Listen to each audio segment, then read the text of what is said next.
Welcome to your deep dive. We're diving into a chapter from Amy Morin's 13 Things Mentally Strong People Don't Do. We got a request to really explore, how to stop wasting energy on things we can't control. Oh, excellent choice. This chapter is really all about mastering your locus of control, Okay. which is kind of a fancy way of saying, like, where do you think the power lies in your life? Do you feel like you're in the driver's seat or more like a passenger? Okay. I like that analogy. I'm intrigued. Before we get into all that, Morin starts the chapter off with this story about a dad named James who's going through a really messy custody battle. Yeah, And he's trying to control, every single aspect of his daughter's life, right. even when she's with her mom. Yeah, James's story is such a good example of how trying to control things outside of our grasp can really backfire. Mhm. It can create, more anxiety, more stress. Yeah. It makes you wonder, are the things that we think are protecting us actually the things that are holding us back? Exactly. That's a great point. So, to understand this a little better, let's unpack this idea of locus of control. Okay. It's basically a spectrum. On one end, you have people with a strong internal locus of control. They believe they have a lot of influence over their lives, over outcomes. So, they're the ones who say, I make my own luck. Precisely. And then on the other end of the spectrum, you have folks with a strong external locus of control. Okay. They tend to believe that external factors, fate, luck, other people, have more power over their lives. So they'd be more likely to say, whatever happens, happens, or kind of blame circumstances. That's a good way to put it. Now, neither extreme is really ideal. Right. It's all about finding that sweet spot in the middle, Okay. which Morin calls the buy-local approach. Buy local, like being in two places at once. Kind of. It means recognizing that, while we can't control everything, we're not completely powerless either. Right. It's about understanding what we can influence and focusing our energy there. I like that. Can you give me an example? How does this buy local approach actually play out in real life? Absolutely. Let's say you're going for a job interview. Okay. Someone with a purely external locus of control, they might not prepare much thinking, if I get it, I get it. If not, it wasn't meant to be. Yeah. On the other hand, you have someone with a really strong internal locus of control. They might over-prepare, stress themselves out, and then, if they don't get the job, blame themselves excessively. Right. Like it was all their fault. Got it. So the buy local approach would be okay, I can control how I prepare. I can control how I present myself. Yeah. But ultimately, I can't control the decision. Exactly. It's about taking responsibility for your actions, your effort, but also accepting that some things are outside your control. Makes sense. But why do we crave this control in the first place? What is driving that? It's a natural human instinct. Yeah. We want to feel safe. We want to feel secure. Morin suggests that a lot of times it comes from anxiety. If we can control everything around us, then nothing bad will happen. Yeah, if I can just manage every variable, I'll be fine. Right. But as we saw with James, that can really backfire. Clinging too tightly to control can actually lead to more feelings of inadequacy, more frustration. Right. Okay, so how do we break free from this? Where do we even begin? Morin offers some really great advice. Okay. She suggests starting by identifying, what are we afraid of? What are the fears underneath that are driving this need to control? For James, it was the fear of being a bad father and losing his daughter's love. Yeah, that's a tough one. So once we kind of pinpoint those fears, then what? Then it's about differentiating between what we can control and what we can't. Okay. She uses this great analogy. Imagine you're stuck in traffic. Okay. You can't control the flow of traffic. Right. But you can control how you react. You can choose to get frustrated and stressed out, or you can use that time to, listen to your favorite music. Yeah. Catch up on a podcast, or, just practice some mindfulness. Oh, I love that analogy. It's a good reminder that even when you feel powerless, you still have a choice. Absolutely. That choice is really where your power lies. Okay. So I'm thinking, all right, that works for things like traffic, but what about other people? We can't just tell people, hey, get over it. It's out of my control. That's a great point. No. It definitely gets more complicated when we're talking about relationships. Yeah, so what does Morin suggest? Well, she emphasizes that while we can't control other people's actions or feelings, we can influence them. Yeah. So it's less about trying to force someone to change and more about what can we do to maybe guide or support them. Yeah. Well, For example, she talks about this woman named Jenny. okay. And Jenny's mom is really pushing her to go to college. Uh-huh. But it wasn't the right fit for Jenny. The more her mom pressured her, the more she resisted, and it really damaged their relationship. It sounds like good intentions gone wrong. It happens all the time, right? So what does Maureen recommend? Instead of trying to control Jenny's decision, her mom could focus on influencing her Like, by actively listening to her concerns, maybe sharing her perspective once, and then really focusing on positive reinforcement and support, regardless of what Jenny chooses. so respecting her autonomy but still being there. Precisely. Now, I know all this talk about influence and control might make it seem like we need to, be master manipulators. Right, it's starting to feel a little Machiavellian. Yeah, but that's where the power of acceptance comes in. Okay. Morin argues that true mental strength isn't about forcing our will on the world. It's about acknowledging, what is the reality of the situation. So accepting it doesn't mean giving up. It just means choosing your battles wisely. Exactly. It's recognizing that some things are simply beyond our control, and fighting against that reality just creates more suffering. Okay, so how do we practice acceptance when we're faced with something we can't change? Like, that seems really hard. It definitely takes practice. Yeah. Morin suggests starting by just noticing our thoughts and feelings Okay. without judgment. So, for example, if you're feeling anxious about, let's say, giving a presentation, just acknowledge that anxiety instead of trying to push it away. Okay. Just say to yourself, okay, I'm feeling anxious. That's understandable. So creating space for it rather than resisting it. Yes. Once we acknowledge those feelings, we can then shift our focus to what we can control. Okay. So in the presentation example, that might mean, practicing your speech, visualizing a successful outcome, Right. or just focusing on your breath to calm your nerves. It's amazing how empowering it feels to shift from what you can't control to what you can control. Exactly. Like you're taking back your power. Absolutely. And speaking of taking back your power, Morin tells this incredible story about Terry Fox, which really brings this idea to life. So Terry Fox was diagnosed with bone cancer and had his leg amputated.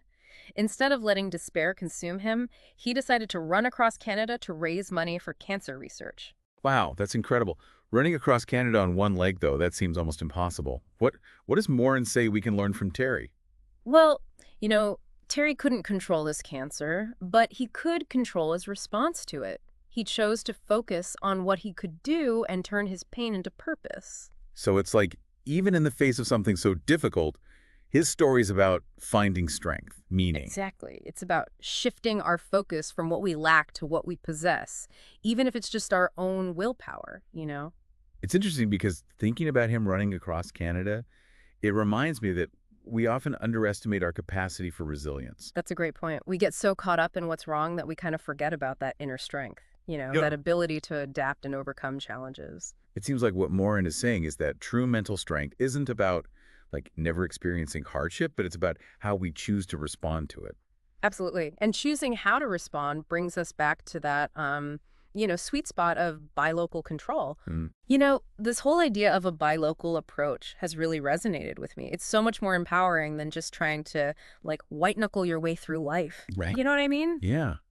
I think a lot of us have been conditioned to believe we need to have it all figured out. Right. Like we need to be in control all the time. It's a common misconception, and it's exhausting. It is. The buy local approach allows us to let go of some of that pressure and actually embrace the uncertainty, which, as Morin points out, can lead to more opportunities and joy. Yeah.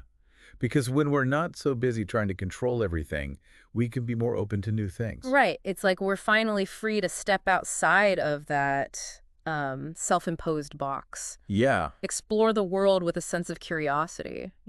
It's funny. I was talking to a friend recently who's going through a really tough time, a health issue. Yeah. And she kept saying, I just want to feel in control again. I bet a lot of people listening can relate to that feeling. Totally. Yeah. But as we've been talking about, that desire for control can sometimes backfire. So I was sharing some of these ideas with her, like the whole buy local control thing and focusing on what she can influence. Right. Like her mindset, her self-care routine. That's great. And you know what?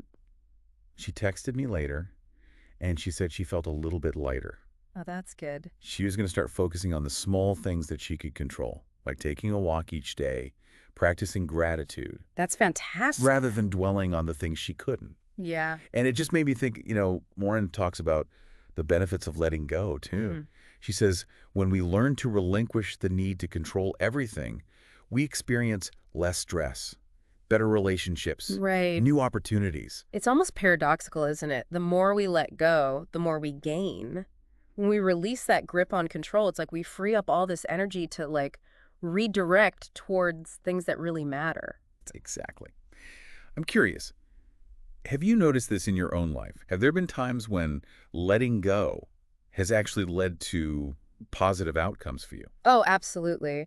There was a time when I was really fixated on getting a specific promotion at work. Okay. I was putting in the extra hours, stressing myself out. Honestly, it was starting to affect my health and relationships. Hmm. Sounds familiar. Yeah. So what happened? Well, I had this realization one day. I was so focused on this outcome that I was missing out on other possibilities, so I decided to shift my focus. Okay. I started focusing on, doing my best work, developing new skills, Hmm. and exploring other areas that, I was interested in within the company. So you took that energy off the outcome, which you couldn't control, Yep. and put it into what you could influence. Exactly. And you know what? It totally changed my experience at work. I felt less stressed, Huh. I was more engaged, and I actually started enjoying my job again. That's awesome. And did you ever get that promotion? I didn't, but something even better happened. I ended up being offered a different position, one that I hadn't even considered before, Wow. and it was a perfect fit. That's so cool. It was something that I never would have even discovered if I had stayed laser focused on that initial promotion. So by letting go, you literally opened yourself up to a whole new path. Exactly. It taught me a valuable lesson about trusting the process, Mm-hmm. believing that sometimes what we think we want isn't necessarily what's best for us. That's a powerful reminder. And I think it speaks to a larger point about control in general. Like, we often think if we control our external circumstances, we'll be happy. Right. But really, that peace comes from mastering our inner world, I couldn't agree more. It's about recognizing we have more control over our internal landscape than we do over our external circumstances. which is pretty liberating when you think about it. It is. It means even when life throws us curveballs, we have the power to choose how we respond, how we feel, how we move forward. Precisely. That's the essence of mental strength. Yeah. It's not about being immune to challenges, but about cultivating that resilience to navigate those challenges. Mm-hmm. Now, shifting gears a bit, Morin doesn't just talk about controlling external circumstances, right? Right. She also explores this idea of controlling our own behavior. Okay. Specifically, she talks about the challenges of saying no without feeling guilty. For a lot of us, saying no feels like we're losing control, Yeah. like we're letting people down or we're going to damage a relationship. Absolutely, yeah. It's a common struggle. It is. Morin actually gives this example of a woman named Megan, Okay. who's constantly saying yes to everyone, even when it means sacrificing her own needs, her own well-being. Right. She's so worried about displeasing others that she ends up feeling totally overwhelmed and resentful. Yeah, it's like she's trying to control everyone else's perception of her. Exactly. And the irony is, Morin points out, the more we try to please everyone, the less authentic we become, and then our relationships actually become less fulfilling. Right. It's like we're trying to build our self-worth on external validation. Yeah, that's a shaky foundation. It is. And Morin points out that this often comes from a fear of conflict or rejection. Like if we say no, people won't like us. Yeah. So how do we break free from that? How do we learn to say no without all that guilt and anxiety? Well, she emphasizes the importance of clarifying our values. Okay. Like when we're clear about what really matters to us, it becomes easier to set those boundaries, Right. to make choices that align with who we are, rather than trying to be what we think other people want us to be. It's like saying no is actually a form of self-respect. Exactly. And it doesn't mean you have to be rude, There are ways to say no gracefully. Right, of course. Yeah. Can you give an example? Absolutely. Let's say a colleague asks you to take on an extra project, Okay. but you're already swamped. Instead of saying, "Oh, I guess I can do it," even though you really don't want to, you can say something like, "I appreciate you thinking of me for this, but I'm already at capacity right now. I wouldn't be able to give it the attention it deserves." So you're acknowledging their request, stating your limitation clearly, and offering a brief explanation. Exactly. And you know what? Most people will respect a clear no. Yeah. It shows you value your time. You're committed to doing good work. It's interesting. This whole idea of saying no ties back to that buy local approach we were talking about, right? It does. We're recognizing we can't control how other people react to our boundaries, Yeah. but we can control how we set them. It all comes down to like focusing on what we can influence, Yeah. letting go of the need to control outcomes. Yeah. And when we do that, it opens up space for better relationships, more self-respect, Yeah, a absolutely. more fulfilling life. This has been such a great deep dive, Yeah. so insightful. I think one of the biggest things I'm taking away is just how often my attempts to control things, it's all rooted in fear. Fear is powerful, but it can definitely keep us stuck. Totally. And I feel like this chapter gave us some real tools for recognizing those patterns and choosing a different path, one that's grounded in, self-awareness, acceptance. And the courage to let go. Yeah, exactly. It's about embracing that buy local approach, Mm. focusing on what we can influence and trusting that we have the strength to navigate whatever comes our way. So for our listeners, what are some questions they can ask themselves as they kind of reflect on this episode? Oh, that's a good question. I would encourage them to consider what areas of your life are you maybe trying to control a little too tightly? Hmm. Where are you spending energy on things you can't actually change?